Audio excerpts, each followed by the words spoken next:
awa toza na commune ya Makala, toza na commune ya Makala.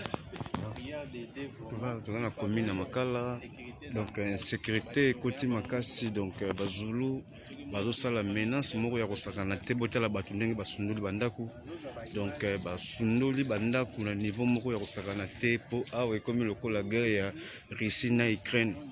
Ti bozomona bandaku awa bato bazali susu te, bato babimi basundoli na bakolo mapango basundoli ba mapango na bango. Donc awa na Makala précisément na avenue Bawumbu pene ya église ya Kimbangiste, insécurité eza vraiment makasi. Donc bino bozomona bato ndenge basundoli ba mapango. Donc eza eloko ba jeté toujours ba pena. Donc bosolo botala bandaku ndenge ba pena basundoli lupango clôturé, tala ndenge lupango etikali vide, bato bazate ponini insécurité za awa koluna eza awa na niveau moko vraiment ya kosakana te. Mutandimi mieva kende kovanda na Bakongo ki avanda awa na Makala.